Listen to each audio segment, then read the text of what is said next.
Thamoina lumna lauba misak ama oirabasu aigi thamoi sokpa yaba aigi izat taba yaba aibu hunduna aigi tungda wa ngangnaraba misak adudi ai amana tinna loinarubagi kanafam leite makhoi gumba puksil pikpa misakti inthoktuna thamkhibana saruk jam hena phai mamangda magi thamoi sokpa yaba asawu maram ama tauki adubu mamanabini khanduna mahakna ngakpiki maram asina ngasidi amuk mangonda onsinduna charakpani adubu handakti ngakpibagi thauna leitre tasengna aduna afaba phattaba makhandana changsinduna meleisana yamna mathamoi pena mamanabi aduda mamayeduda kupak aduna thabani tasengna adubu asumna tawrakani haiba makhanghaudabana maram oiduna nurai madi tumpak nokmi lephobani tasengna hairagadi nurai Saina adubu khangba oina makut aduna makhazai adu paina meleisana aduda ngakni yengduna lei khoi saunaba pendabana thallaba meleisana adudi sauna nureida yengna pendana seitharakli nurei aidi nangse yamna thawangna lumna lobani adubu nangdi pukchil yamna pik nasa khaktagi khanba mi oirami aigi punsibu sontaduna leire haiduna marup ama oibaki aibu kanbiduna awangba thak thangat pigadra hairaga nangdi aibu hena makhada singthanaba thawrang tawri nangna sukyamna apikpa thamoi ma palamani haibadi ai mangda phau mangdeko nureyedu masana aranba ma yamna sauna tawkiba ama oirabanina meleisana aduna mabu thina saibasida onsinduna hangatna masin khumba mahakta sengna ngamdri tumina taduna leibani yumadu leiba ahalaman singsu kolwangna ngangnabadu taraga thorakle ahasing thorakpa ubada wadu hena sauthoknaba tare haina khanduna asumna nure aduna tapna mele nangna sauribado aina soibagini aina lanmani haiba ai khangi ai nangona sauningba khra lekhibana siguma thabak ase aina nangonda tawbani mele sana mamit adu khana yengduna makha tare aina nangonda akaiba kari tawraki nang nangonda sauduna pukningaduda malom thamlibadubo aidi landena nangonda ngasi phauba akanbu wahai ma haidena mamang thakta nang naibu puwangbududa pahanbudusu ai nangnani haina khagi adubu ai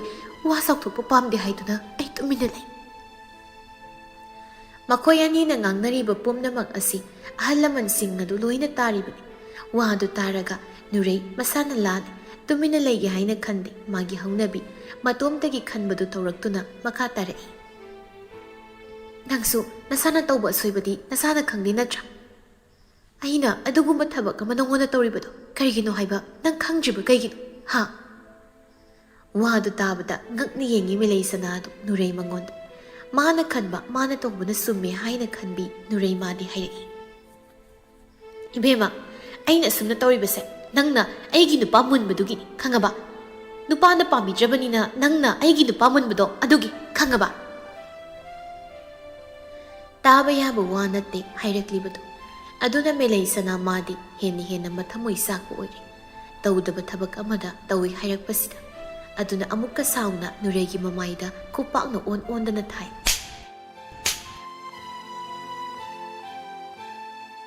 aduga aduk tukachaba Ei imanabi ni haibada imayase utpham leitre namit yamaduda hain nangi nating tawraka aingonda adum non sinduna ngangba ngam nangi awabada saruk yarubadu ki mahira nupadagi kanaba khak lauke oizaba thibi nakhoi kayana khunai asti leibadagi ni ngasi nupana ikhoibu mamal piduna madik narakliba ikhoibu hanthana yenglib nurei nangi chinnadudagi asigumba wahi ma hairakani haibadi ai expect tawrudabadiko adubu nangmakna adumna hairakpadudi aigi thamoi asida asauba kokpa ngamnaroidaba mami ama tarani aduga nangbusu aina warauri lami lamzauda thengnarabasu kaungnaroisi haidi phattam misak ai amaga kaunai haibada nangi lemsafam leiru sira phawa sanglaka mi masagi wakal jenba nangti asi hairamduna melei adu leiriba imung manunggi halsingbu yengdana gamgam satki maha nurei masana soiba ma oibana tumina uyungum sumanga duda leptuna lehawi ꯍꯧꯖꯤꯛꯇꯤ ꯃꯝꯂꯤ ꯃꯝꯂꯤ ꯇꯧꯔꯦ ꯊꯕꯛ ꯏꯪꯈꯥꯡ ꯍꯜꯂꯛꯄ ꯒꯥꯔꯤ ꯈꯨꯗꯤꯡ ꯃꯩ ꯊꯥꯟꯗꯨꯅ ꯆꯠꯂꯤ ꯂꯝꯕꯤꯗꯨꯗ ꯊꯃꯣꯏ ꯁꯣꯛꯅ ꯇꯧꯐꯝ ꯈꯪꯗꯅ ꯃꯔꯨ ꯂꯨꯞꯅ ꯃꯄꯤ ꯁꯤꯟꯊꯗꯨꯅ ꯃꯠꯆꯠꯂꯤ ꯃꯦꯂꯩ ꯁꯅꯥꯗꯨ ꯌꯦꯡꯂꯨꯕ ꯈꯨꯗꯤꯡ ꯃꯥꯒꯤ ꯍꯔꯥꯎꯐꯝ ꯑꯃ ꯂꯩꯇ꯭ꯔꯦ ꯃꯥꯏꯀꯩ ꯈꯨꯗꯤꯡ ꯏꯃꯝ ꯃꯝꯁꯤꯜꯂꯛꯄꯒꯨꯝ ꯂꯝꯕꯤ ꯆꯠꯅ ꯇꯥꯔꯛꯏ ꯉꯁꯥꯏ ꯇꯝꯉꯥꯟꯕꯗꯨꯅ ꯁꯣꯟꯊꯥꯡꯅ ꯃꯉꯣꯟꯗ ꯍꯥꯏꯔꯛꯈꯤꯕ ꯋꯥꯍꯩ ꯈꯔ ꯏꯃꯥꯅ ꯅꯪꯕꯨ ꯃꯃꯥ ꯑꯣꯏꯕ ꯄꯥꯝꯗꯦ ꯍꯥꯏꯗꯨꯅ ꯉꯔꯥꯡꯗꯒꯤ ꯑꯩꯉꯣꯟꯗ ꯅꯤꯡꯉꯥꯏ ꯇꯧ ꯀꯅꯥꯒꯨꯝꯕ ꯑꯃꯅ ꯏꯃꯥꯗ ꯑꯍꯦꯟꯕ ꯄꯥꯎ ꯈꯔ ꯇꯝꯃꯤ ꯅꯪ ꯑꯩꯈꯛ ꯈꯪꯁꯤ ꯍꯥꯏꯕ ꯋꯥꯔꯤꯗꯣ ꯏꯃꯥꯒꯤ ꯅꯥꯀꯣꯡ ꯌꯧꯔꯛꯂꯤ ꯑꯗꯨꯕꯨ ꯑꯩꯅ ꯁꯤ ꯍꯥꯏꯗꯨꯅ ꯅꯪ ꯑꯩꯕꯨꯗꯤ ꯋꯥꯔꯧꯅꯨꯀꯣ ꯑꯗꯨꯕꯨ ꯁꯅꯥ ꯑꯩꯗꯤ ꯅꯪꯕꯨ ꯅꯨꯡꯁꯤ ꯅꯪꯒꯤꯗꯃꯛ ꯑꯩ ꯄꯨꯝꯅꯃꯛꯁꯦ ꯃꯥꯌꯣꯛꯅꯕ ꯉꯝꯒꯅꯤ ꯁꯪꯁꯥꯔ ꯑꯁꯤꯗ ꯂꯩꯔꯤꯕ ꯃꯤꯌꯥꯝ ꯄꯨꯝꯕꯅ ꯅꯪꯒꯤ ꯃꯥꯌꯣꯛꯇ ꯂꯩꯔꯕꯁꯨ ꯑꯩ ꯄꯨꯝꯅꯃꯛ ꯊꯦꯡꯅꯕ ꯉꯝꯒꯅꯤ ꯅꯪꯁꯨ ꯑꯩꯒꯤꯗꯃꯛ ꯂꯦꯞꯄꯨ ꯅꯪ ꯑꯩꯒꯤ ꯑꯁꯦꯡꯕ ꯊꯃꯣꯏꯒꯤ ꯅꯨꯡꯁꯤꯅꯕ ꯑꯁꯤꯗ ꯃꯌꯥꯝꯕꯨ ꯃꯥꯏꯊꯤꯕ ꯄꯤꯁꯤ ꯑꯩ ꯅꯪ ꯌꯥꯎꯗꯅ ꯍꯤꯡꯕ ꯉꯝꯂꯣꯏ ꯁꯅꯥ ꯑꯩ ꯅꯪꯕꯨ ꯊꯃꯣꯏ ꯁꯦꯡꯅ ꯌꯥꯝ ꯁꯦꯡꯅ ꯅꯨꯡꯁꯤꯌꯦ ꯇꯥꯔꯛꯂꯕꯁꯨ ꯋꯥꯍꯩꯁꯤꯡꯗꯨ ꯅꯥꯞꯄꯗ ꯁꯣꯟꯊꯥꯡꯗꯅ ꯊꯃꯣꯏ ꯃꯉꯣꯟꯗ ꯆꯩꯅꯥ ꯑꯃꯗꯤ ꯄꯣꯛꯏ ꯍꯥꯏꯐꯝ ꯈꯪꯗꯅ ꯑꯁꯤꯒꯨꯝꯕ ꯐꯤꯕꯝ ꯑꯁꯤ ꯊꯣꯔꯛꯀꯅꯤ ꯑꯀꯤꯕ ꯂꯩꯕꯅ ꯃꯦꯂꯩ ꯁꯅꯥ ꯑꯁꯨꯛ ꯁꯥꯡꯕ ꯄꯨꯟꯁꯤ ꯑꯁꯤꯗ ꯃꯍꯥꯛ ꯅꯨꯡꯁꯤ ꯂꯝꯕꯤ ꯑꯁꯤꯗꯒꯤ ꯅꯥꯊꯩꯅ ꯂꯩꯕꯅꯤ ꯇꯁꯦꯡꯅ ꯍꯥꯏꯔꯒꯗꯤ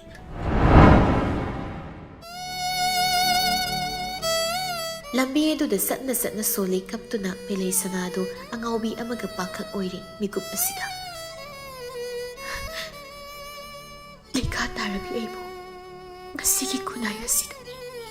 ꯀꯅꯥꯅ ꯏꯀꯥꯏ ꯈꯨꯝꯅꯕ ꯎꯠꯀꯅꯤ ꯑꯩꯗꯤ ꯍꯤꯡꯂꯤ ꯍꯥꯏꯕꯒꯤ ꯋꯥꯅꯤ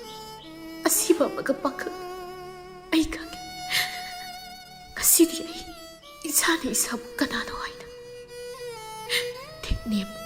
ꯂꯨꯈꯥꯈꯣꯝꯗ ꯇꯥꯔꯕꯤ ꯑꯩꯅ ꯑꯋꯥꯡꯕ ꯊꯥꯛꯇ ꯀꯥꯗꯨꯅ ꯃꯄꯨꯒꯤ ꯈꯨꯌꯥꯈꯥꯗ ꯂꯩꯁꯦꯡ ꯑꯣꯏꯒꯦ ꯈꯜꯂꯨꯕ ꯑꯩꯒꯤ ꯋꯥꯈꯜꯁꯦ ꯑꯔꯥꯟꯕꯅꯤ ꯑꯩꯕꯨ ꯑꯩꯒꯨꯝꯕꯤ ꯑꯃꯕꯨ ꯀꯅꯥꯅ ꯃꯃꯧꯅꯤ ꯍꯥꯏꯗꯨꯅ ꯄꯥꯝꯗꯣꯏꯅꯣ ꯑꯩꯅ ꯂꯥꯟꯕꯅꯦ ꯄꯨꯝꯅꯃꯛ ꯑꯩꯒꯤ ꯈꯟꯊꯗꯕ ꯋꯥꯈꯜ ꯑꯁꯤꯅ ꯁꯣꯏꯕꯅꯤ ꯀꯞꯇꯨꯅ ꯍꯥꯏꯅ ꯍꯧꯖꯤꯛꯇꯤ ꯌꯨꯝ ꯌꯧꯔꯛꯂꯤ ꯃꯦꯂꯩ ꯁꯅꯥꯗꯨ ꯃꯐꯤ ꯍꯣꯡꯗꯨꯅ ꯃꯥꯒꯤ ꯐꯃꯨꯡ ꯑꯗꯨꯗ ꯋꯥꯈꯜ ꯃꯌꯥꯝ ꯑꯗꯨꯅ ꯃꯍꯥꯛ ꯍꯤꯞꯇꯨꯅ ꯂꯩ ꯍꯣꯏ ꯃꯥꯏ ꯑꯃ ꯍꯥꯏꯔꯛꯇꯕꯗꯨꯗ ꯃꯦꯝꯆꯥꯗꯨ ꯃꯁꯥꯒꯤ ꯀꯥꯗ ꯂꯥꯛꯏ ꯃꯃꯥ ꯆꯪꯂꯛꯄꯗ ꯍꯤꯞꯇꯨꯅ ꯂꯩꯔꯝꯕꯗꯒꯤ ꯐꯃꯨꯡ ꯑꯗꯨꯗ ꯉꯥꯊꯕꯣꯏ ꯍꯤꯞꯄꯣꯏ ꯇꯧꯗꯨꯅ ꯂꯩꯔꯝꯃꯤ ꯅꯍꯥꯟꯈꯩꯒ ꯃꯥꯟꯅꯗꯕ ꯉꯁꯤꯗꯤ ꯌꯥꯝꯅ ꯍꯣꯡꯕ ꯃꯆꯥꯅꯨꯄꯤ ꯑꯗꯨꯒꯤ ꯃꯇꯧ ꯑꯗꯨꯗ ꯊꯃꯣꯏꯗ ꯅꯨꯡꯉꯥꯏꯇꯕ ꯑꯃ ꯄꯣꯛꯏ ꯃꯦꯝꯆꯥ ꯃꯁꯥꯗ ꯃꯨꯟꯅ ꯌꯦꯡꯗꯨꯅ ꯇꯞꯅ ꯕꯦꯝꯃ ꯅꯁꯥ ꯅꯨꯡꯉꯥꯏꯇ꯭ꯔꯕ꯭ꯔꯣ ꯅꯨꯡꯉꯥꯏꯇ꯭ꯔꯕꯗꯤ ꯅꯪꯕꯨ ꯂꯥꯛꯄꯒꯤ ꯏꯃꯥꯗ ꯍꯥꯏꯕ ꯌꯥꯗꯕ꯭ꯔꯣ ꯃꯦꯂꯩ ꯁꯅꯥ ꯀꯔꯤꯁꯨ ꯇꯧꯗꯦ ꯍꯥꯏꯕꯒꯨꯝ ꯃꯀꯣꯛ ꯑꯗꯨ ꯍꯥꯏ ꯃꯃꯥꯗꯨꯗꯤ ꯃꯁꯥꯗ ꯀꯔꯤ ꯊꯣꯛꯂꯤ ꯍꯥꯏꯕꯗꯨ ꯈꯪꯗꯕꯅ ꯇꯞꯅ ꯃꯈꯥ ꯇꯥꯔꯛꯏ ꯏꯁꯥꯒꯤ ꯑꯁꯥꯗ ꯉꯁꯤ ꯅꯃꯥ ꯑꯩꯅ ꯍꯤꯡꯂꯤꯕꯁꯤ ꯏꯁꯥꯅ ꯇꯥꯏꯕꯪ ꯄꯥꯜ ꯑꯁꯤꯗ ꯂꯩꯔꯝꯗ꯭ꯔꯕ ꯑꯩꯁꯨ ꯍꯤꯡꯂꯝ ꯋꯥꯔꯕꯁꯨ ꯋꯥꯅ ꯃꯃꯥ ꯀꯌꯥꯅ ꯍꯣꯠꯅꯗꯨꯅ ꯍꯤꯡꯂꯤꯕꯁꯤ ꯏꯆꯥꯁꯤꯡꯒꯤ ꯑꯆꯧꯕ ꯑꯁꯥꯒꯤ ꯃꯔꯨꯝꯗꯅꯤ ꯍꯟꯗꯛ ꯃꯔꯛ ꯏꯁꯥꯅ ꯋꯥꯈꯜ ꯌꯥꯝꯅ ꯅꯨꯡꯉꯥꯏꯔꯛꯄꯁꯤ ꯑꯩ ꯌꯥꯝꯅ ꯅꯨꯡꯉꯥꯏ ꯀꯣꯛ ꯆꯤꯛꯂꯤꯔꯣ ꯀꯔꯤꯅꯣ ꯍꯥꯏꯔꯣ ꯑꯩ ꯍꯤꯗꯥꯛ ꯂꯩꯒꯦ ꯑꯗꯨꯒ ꯃꯦꯂꯩ ꯏꯆꯥꯒꯤ ꯂꯨꯍꯣꯡꯕꯒꯤ ꯋꯥꯗꯣ ꯑꯩꯅ ꯃꯤꯉꯣꯟꯗ ꯁꯥꯕ ꯍꯧꯔꯕꯅꯤ ꯅꯨꯄꯥ ꯃꯌꯨꯝꯒꯤ ꯑꯍꯜ ꯂꯃꯟ ꯑꯗꯨꯅ ꯁꯠ ꯍꯦꯛ ꯂꯥꯛꯂꯕꯗꯤ ꯏꯃꯥꯁꯦ ꯇꯧꯐꯝ ꯑꯃ ꯈꯪꯂꯣꯏ ꯍꯥꯏꯗꯅ ꯈꯔ ꯍꯥꯏꯕ ꯍꯧꯔꯕꯅꯤ ꯏꯆꯝ ꯆꯝꯅ ꯍꯥꯏꯔꯛꯂꯤꯕ ꯃꯃꯥꯒꯤ ꯋꯥꯍꯩ ꯃꯌꯥꯝ ꯑꯗꯨꯕꯨ ꯇꯥꯔꯒ ꯈꯥꯡꯕ ꯉꯝꯗꯅ ꯃꯦꯂꯩ ꯁꯅꯥꯗꯨ ꯃꯄꯤ ꯇꯞ ꯇꯥꯔꯛꯂꯤ ꯈꯖꯥꯏ ꯑꯗꯨꯗ ꯃꯁꯥꯒꯤ ꯃꯇꯧ ꯑꯗꯨꯗ ꯃꯃꯥ ꯃꯥꯗꯤ ꯍꯦꯟꯅ ꯅꯨꯡꯁꯥ ꯊꯤꯕ ꯍꯥꯏꯕꯗꯨ ꯑꯣꯏꯔꯦ ꯑꯗꯨꯅ ꯇꯍꯥꯅ ꯄꯥꯈꯠꯅ ꯍꯩꯃꯥ ꯕꯦꯝꯃ ꯏꯁꯥ ꯀꯩꯗꯧꯔꯒꯦ ꯍꯥꯏꯌꯣꯏꯃꯤ ꯅꯃꯥ ꯑꯩꯉꯣꯟꯗ ꯍꯥꯏ ꯀꯔꯤꯒꯤꯅꯣ ꯏꯁꯥꯅ ꯀꯞꯂꯤꯕꯗꯨꯕꯣ ꯏꯃꯥ ꯂꯩꯔꯤꯕꯁꯤꯗꯤ ꯀꯅꯥꯅ ꯏꯁꯥꯗ ꯀꯔꯤ ꯍꯥꯏꯔꯛꯀꯦ ꯍꯥꯏꯌꯣ ꯏꯃꯥꯗ ꯍꯛꯆꯥꯡ ꯉꯝꯗ꯭ꯔꯒꯅ ꯍꯧꯖꯤꯛꯃꯛ ꯍꯣꯁꯄꯤꯇꯥꯜ ꯆꯠꯁꯤ ꯀꯔꯤꯒꯤ ꯏꯁꯥꯅ ꯄꯨꯛꯅꯤꯡ ꯅꯨꯡꯁꯤꯒꯗꯧꯔꯤꯕꯅꯣ ꯃꯦꯂꯩ ꯁꯅꯥ ꯃꯃꯥꯗ ꯆꯪꯁꯤꯟꯗꯨꯅ ꯃꯃꯥꯕꯨ ꯆꯦꯠꯅ ꯀꯣꯟꯗꯨꯅ ꯄꯦꯟꯅ ꯍꯤꯛ ꯂꯥꯎꯅ ꯃꯈꯣꯜ ꯊꯣꯛꯅ ꯊꯃꯣꯏ ꯈꯥꯏꯅ ꯀꯞꯄꯤ ꯃꯦꯝꯆꯥ ꯇꯧꯐꯝ ꯈꯪꯗꯅ ꯃꯁꯥꯒꯤ ꯅꯥꯒꯜ ꯑꯗꯨꯗ ꯇꯞꯅ ꯅꯥꯟꯊꯕꯤꯗꯨꯅ ꯂꯩꯔꯤ ꯃꯦꯂꯩ ꯁꯅꯥ ꯀꯞꯇꯨꯅ ꯍꯥꯏꯔꯤ ꯏꯃꯥ ꯑꯩꯅ ꯅꯆꯥ ꯑꯩꯅ ꯁꯤꯈ꯭ꯔꯕꯗꯤ ꯅꯪ ꯀꯞꯀꯗ꯭ꯔꯥ ꯏꯃꯥ ꯅꯪꯁꯤ ꯌꯥꯝ ꯅꯨꯡꯁꯤꯌꯦ ꯏꯃꯥ ꯂꯩꯃꯟ ꯆꯜꯂꯕꯤ ꯑꯣꯛꯇꯕꯤ ꯃꯤꯡꯊꯣꯜ ꯐꯪꯂꯕꯤ ꯃꯤꯌꯥꯝꯅ ꯍꯪꯒꯣꯏꯔꯝꯃꯤ ꯑꯩꯒꯤ ꯏꯃꯥꯅꯤ ꯍꯥꯏꯅ ꯉꯁꯤ ꯐꯥꯎꯕ ꯏꯃꯥꯅ ꯅꯆꯥ ꯑꯩꯒꯤꯗꯃꯛ ꯂꯦꯞꯄꯤꯕꯁꯦ ꯏꯃꯥ ꯑꯩꯁꯦ Nachahayse pokpagi mahayali ima. Imagi lamandi mapok asida singmangam kani hayna thazet. Nachahayna thazet ima.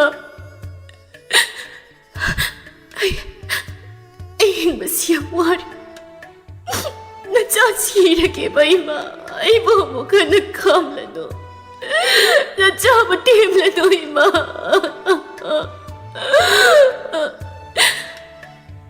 Karigi isana sitoino miyamna tukatsay hayna inthoktuna thamlabasu nangse imagidi sanani atangba mani nangi asada isagi manglanda aina awaba kaya thengnaduna leirakpan hayo karigino kasi isana suk thamoi soklibasibu hayo imada asumna mamana mabu themlakpa asida meleisana kappadudi khara tokli mabukning adu khara phathajari tasengna meleisana mamagi mafamda waridu haubadagi loiba phauba loin heklirami wari khuding loina tarabagi tungda memcha adu yamna nungaitri macha sini hena thamoi kairamgadabudubu khangi mingonda sattuna ngangluba yabasu natta thamoido umduna sakthokpa ngamdaba mairigum leirari memcha tapna hairi si ima waigi madugidamak nangna nasa sokpa makai kapkadaba natti ko bema miyoi bai khoisi wakhal si norok yahonge ngamba swarga kahange ngamba pusak amani ngasi khanbu wakhal ama hayeng khalu yaba natte do aduna mama aduna nangbu pamde hairabasu yengoi nupa aduna nangmu nungsi haribanina nang puksil sautho hanthaganu ko tangna pokpa miyoi mapok aige gi matam laktuna matomta leira dawbani aduna ngai ngamdana khangu takta siba hongnadi hainaba malai isani isagi thawai tharabadi matik sahadaba misakni sirabasu janafam khangdaba thawai oiduna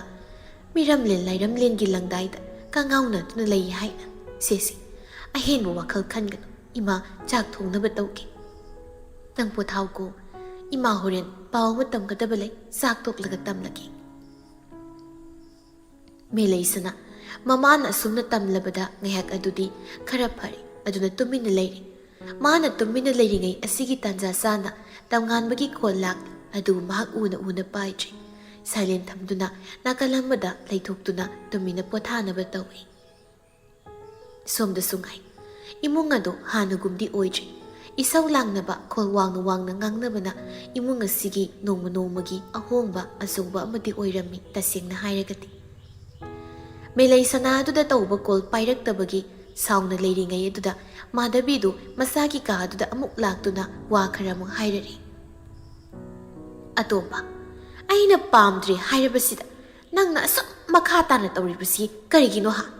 nasi dusu aina sairam labani nupi masado hayengdagi thabak yahonba yaroi dukan aduda amuk khana changhanba aina thingba thamni asuk yamna wakhal tajiba karigino noibo tamgan bado mamagi wadubu taraga mamada phat yengi aduga karino imana tawribasina imabu ko yaujabro wakhaldo khathaba ngamjabro ahal oirakpagi society sida nongma kangdana thokliba women harassment rape case murder amata nainajabro awaba taraba nupi mabu aina kan anou mayol songduna punna harau leiminazage haibada imana sokyam yaningjibasi kaigino haibima atomba wari da film da yabagi wan adubu ngasigi taiba ngasidudi yar khanglabra ima pumnama khangi uyi society asigi nongma kangdana thokliba issue asi adubu ai accept tawba ngampai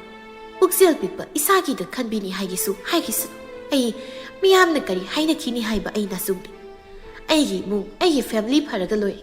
aduga nangsu amuk khana nupi masa aduga pau phauna ba yaroi tamngan madu handakti kholwangna khumi imana hairaga ai nekti indobu nati aigi rai aina pamba nupi logan oiningma nupi oisu ai pumnamuk thengnagani Madhabi mamit ani sukna masada yengi aduga no cream na duna. Oh, thauna yamna leibagi wani ne. Hero oiribro isagisi. Aina nangbu mi oina semlibase. Asumna taxi ka si leitana without any manner discipline da aingonda onsinduna sainabra. Ha, yeng batai. Nang aina ngamra, nang ngamra haina. Aduba domba yengo. Aidi aina haibu wa tadra. isa itomta sijagani aduga ai hatpagi isana sibagi pa nangna pubu oyo ai asiba hakchang aduda leimana amata oirabasu nang kalakpa yaroi asi haiduna sauna gam thoki tamnganba tawpham khangdana tumina lehawi ka aduda kok adu tasengna puba ngamtre mahak karamba maikaida satkadoino haina khali phana oiduna su mahak hausik phauba nupi magi da maklepi aduna mamana mangon hairamba wa kayadu nasungdana melai sanaduda call do hanjin try tawi adu receive tawraktre tawpham ama khangdre asumna ungduna leiringai aduda Masya Lilina khol wangna pakatna laurakpadu tarai maduda kaidobu yaurabano haina khanduna mahak gam lakli onthokpani mamai be madu poison thaktuna thawai adu thanabu hotnarami mamage adubu phibam adubu ubada nungsa thikri Lili mawpada yengna pakatna taniktani atomba lao kharaduna to hospital da puseba ima se kainam tawkri haina kobu takije ima tamnganba Mamabu paina pamduna yam tuna sumanglomda imungdagi puthore aduga masiduga punna hospital adomda wakal tajaba mama adubu puduna satkirami wakal mayamna saksaningbu pokche adubu mama na themduna saningdrabasu khara sarami melei sanadu memsa tapna nupa masadudi kol taraktrabra tumina lekrabro masu leiti aina paije ma kaidoni oiroidaba mayamna nongna asa thamduna ai maga pau phaunaba pamtre ai hana gumi domta nungaina leirege khali adoi ma kaigino imana pau malai haibadubu kai pau mama adu nokmi tawna kaisu khandana hairei ho taina teda kasaya do matam koirebagi tomta yam thajadana aikhoi teng tawbirambai bungo paisa paibu hoido angang adu puduna lakla nangbu unage hairami wado tabda meleisana masa laklami haiba khangi aduna harauna aduga kaigino imane ngonda haijib ai lakpa ngyak airamo haiba yadra ai isado masak uningi ma angang adu saurabra ima nang uhoba natro karam tawi angang do jawi yamna nungsi kaisu khalunoi bema moigi number piramani pau phauna si hairami nangna yumda leiba kanda laki hairami adudi ma ayeng la haisi ai isadu yam uning kadai moigi number do piro ai moigi ori isagi ma ngaiko ima thabak si loisinki ki aduga punna ne ima si yauna sanasi bema chat khut hamu ngyak leiram mama gi wa du gi matung inna melei sanado room de lai aduga yam khaurangna mama du na changlakpa nokphe tawna ngai du lei masa urani haina yam nungai bama poksei masa du da ngasidi mahak adu yam harawi